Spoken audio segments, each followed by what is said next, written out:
فاسألوا أهل الذكر إن كنتم لا تعلمون ওয়ালাইকুম আসসালাম ওয়া রাহমাতুল্লাহি ওয়া বারাকাতুহু। সৈদিন শিক্ষক গ্রুপ নং 8-এ ওমান থেকে বাইনুল ইসলাম তার বন্ধুর পক্ষ থেকে প্রশ্ন করেছেন যে তার বন্ধু একটি মেয়ের সাথে প্রেম করে বা ভালোবাসার সৃষ্টি করেছে দুজনের মাঝে, এবং ইসলাম ভাই বলছেন যে সে বিবাহ করবে 100%। এরপরে কি একটা শব্দ তিনি বলেছেন সেটা আমি বুঝতে পারিনি, বহুবার শুনলাম, তারপরও বুঝে আসছে না ভাষাগত সমস্যার কারণে। যাই হোক, এরপরে তিনি বলছেন যে এটা বৈধ কিনা, জায়েজ কিনা। বিসমিল্লাহ ওয়াসসালাতু ওয়াসসালামু আলা রাসূলিল্লাহ ওয়া আলা আলিহি ওয়া সাহবিহি ওয়া মান ওয়ালা। সম্মানিত সকল দিনী ভাই ও বোনেরা, বিবাহের পূর্বে ছেলে মেয়েদের মাঝে অবৈধ সম্পর্ক এটা শরীয়তে সম্পূর্ণ নিষিদ্ধ এবং হারাম।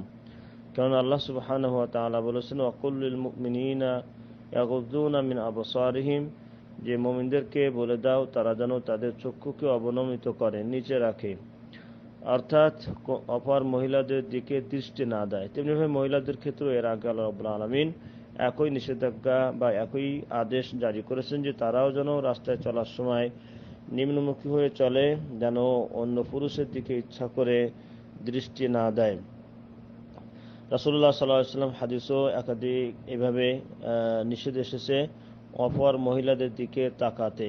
একান্ত যে দৃষ্টি অনিচ্ছাকৃতভাবে পড়ে যায়, সে যদি আর দ্বিতীয়বার না দৌড়ায় তাহলে আল্লাহ রাব্বুল আলামিন সেটা মাফ করবেন, কিন্তু দ্বিতীয়বার সে মহিলার দিকে ফিরে তাকানো ইসলামে জায়েজ নাই। তাই ইচ্ছাকৃতভাবে বেগানা মহিলার দিকে পুরুষদের তাকানো বা মেয়েরা অপর পুরুষের দিকে দৃষ্টি দেবে ইচ্ছাকৃতভাবে এবং তাদের সাথে সম্পর্ক গড়ে তুলবে, এটা সম্পূর্ণভাবে নিষিদ্ধ। কেননা রাসূলুল্লাহ সাল্লাল্লাহু আলাইহি ওয়াসাল্লাম বলেছেন যে হাতের জিনা হলো ধরা, পায়ের জিনা হলো হেঁটে সেখানে যাওয়া, এবং চোখের জিনা হলো দৃষ্টি দেওয়া, কানের জিনা হলো শোনা, অন্তরের জিনা হলো সেটা নিয়ে সংকল্প করা। ফলে এই বিবাহের পূর্বে ছেলে মেয়েদের মাঝে যে সম্পর্ক, অবৈধ সম্পর্ক যদি সৃষ্টি হয়, সেখানে কোরআনুল কারীমের এ সমস্ত আয়াত এবং রাসূল সাল্লাল্লাহু আলাইহি ওয়াসাল্লাম থেকে যে সমস্ত নিষেধাজ্ঞা এসেছে, হারাম এসেছে, সেগুলো সবগুলোই লুণ্ঠিত হয়। সেগুলো সবই তোমার এগুলোর বরখেলাপ হয়। কোরআনের আয়াত এবং রাসূল সাল্লাল্লাহু আলাইহি ওয়াসাল্লামের হাদিস সমূহকে অমান্য করা হয়, বরখেলাপ করা হয়, তথা ইসলামে যে পর্দার যে বিধান এসেছে সেটাকে সম্পূর্ণ উপেক্ষা করে হারামকে হালাল করে নেওয়া হয় এই অবৈধ প্রেম বা অবৈধ ভালোবাসার মাধ্যমে, যেটা হচ্ছে একজন মুসলিম এবং মুসলিমার জন্য কখনোই এটা সমুচীন নয় বা এটা জায়েজ নাই। তাই এভাবে যদি সম্পর্ক সৃষ্টি হয় তাহলে তাদের দ্বারা অনেক আয়াত এবং হাদিসের বরখেলাপ হয় এবং হারামকে হালাল করে নেওয়া হয়, যেটা হচ্ছে আল্লাহ রাব্বুল আলামিনের সীমাকে লঙ্ঘন করা, অতিক্রম করা। তাই এভাবে তাদের মাঝে মানে দৃষ্টি, কথাবার্তা, এমনকি মনে অনেক কিছুই চিন্তা ভাবনা তাদের মনে চলে আসতে পারে, আসাটাই স্বাভাবিক।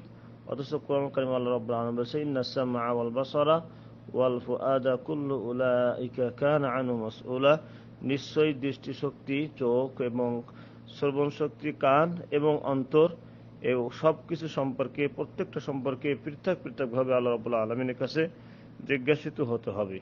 অবৈধ প্রেম বা বিবাহের পূর্বে যে অবৈধ সম্পর্ক, সেগুলোর মাঝে প্রত্যেকটি ব্যবহার হয়, সেখানে শোনা এবং দৃষ্টি দেওয়া এবং অন্তরে কোনো বিভিন্ন বিষয়ে কল্পনা জল্পনা করা, এটা সব কিছুই আল্লাহ রাব্বুল আলামিনের কাছে জিজ্ঞাসিত হতে হবে, যা এই আয়াতে আল্লাহ রাব্বুল আলামিন সুস্পষ্টভাবে বলেছেন। অতএব বিবাহের পূর্বে অবৈধ সম্পর্ক বা ভালোবাসার সৃষ্টি করা, এটা মুসলিম নারী এবং পুরুষ উভয়ের জন্য হারাম, এবং এটা সম্পূর্ণ শরীয়ত গর্হিত কাজ, কবিরা গুনার কাজ, এবং এইভাবেই তারা আস্তে আস্তে অনেক সময় জিনাতেও জড়িত হয়ে যেতে পারে, যেটা ইসলাম হারাম করেছেন।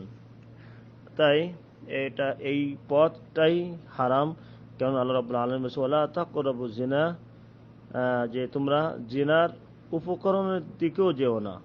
আল্লাহ রাব্বুল আলামিন জিনাকে হারাম করেছেন তার উপকরণকে হারাম করার মাধ্যমে, অর্থাৎ যে সমস্ত উপকরণে, যে সমস্ত জিনিসের কারণে জিনায় পতিত হতে পারে, সেই সমস্ত উপকরণ এবং রাস্তাকে আল্লাহ রাব্বুল আলামিন হারাম করে দিয়েছেন, যাতে করে মানুষেরা এই মহা ক্ষতিতে এবং অপরাধে জড়িত না হয়। আর এই অবৈধ প্রেম বা অবৈধ ভালোবাসা, বিবাহের পূর্বে ছেলে মেয়েদের মাঝে সম্পর্ক, এটা জিনার পথকেই খুলে দেয়, যেটা আল্লাহ রাব্বুল আলামিন হারাম করে দিয়েছেন। অতএব এটা সম্পূর্ণভাবে হারাম এবং নিষিদ্ধ। আর ভাই যেটা বলেছেন যে তারা 100% বিবাহ করবে, এই 100% বিবাহ করবে কথাটা সম্পূর্ণ ভুল। কেননা ভবিষ্যতের বিষয়ে আল্লাহ রাব্বুল আলামিন ছাড়া কেউই জানে না, এবং এটাই বাস্তবতা দেখা যায় যে তাদের অনেকেরই তাদের নিজেদের মাঝে বিবাহ হয় না, এমনকি বিবাহর বৈঠকে বসেও অনেক সময় বিবাহ ভেঙে যায়। এক্ষেত্রে তারা আরও ক্ষতিগ্রস্ত হয়, দিনের সাথে দুনিয়ারও নানান ধরনের লজ্জিত, অপমানিত, অপদস্থ হওয়ার সাথে দিনের সাথে দুনিয়ারও বহু ধরনের ক্ষতির সম্মুখীন হয় এই অবৈধ কাজে লিপ্ত হওয়ার কারণে। তাছাড়া প্রকৃতপক্ষে তারা যোগ্য পাত্র পাত্রী পাওয়ার ক্ষেত্রেও তারা একে অপরে বঞ্চিত হয়। কেননা আরবিতে একটি কথা আছে, আল হুব্বু ইউ'মি ওয়া ইউবসির, ইউ'মি ওয়া ইয়াসুম, যে ভালোবাসা মানুষকে বধির করে দেয় এবং তাকে অন্ধ করে দেয়। ফলে প্রকৃতপক্ষে যোগ্য পাত্র অথবা পাত্রী তারা পাওয়া থেকে বঞ্চিত হয়। এটা দুনিয়াবি তাদের ক্ষতি, আরও ক্ষতির সাথে এটাও একটা ক্ষতি। আর এটার পূর্বে রয়েছে দ্বীনি ক্ষতি, ধর্মীয় ক্ষতি, যা একটু পূর্বেই বলা হলো। অতএব বিবাহের পূর্বে এ ধরনের সম্পর্ক গড়া বা গড়ে ওঠা ইসলামে সম্পূর্ণভাবে হারাম। এটা জিনার পথকে খুলে দেয় এবং তাদের দিন এবং দুনিয়া উভয় ক্ষেত্রেই তারা ক্ষতিগ্রস্ত হয়। এহন কাজ এবং পথ থেকে আমাদের সকল মুসলিম ভাই ও বোনদেরকে আল্লাহ হেফাজত করুন, আমিন। আসসালামু আলাইকুম ওয়া রাহমাতুল্লাহি ওয়া বারাকাতুহু।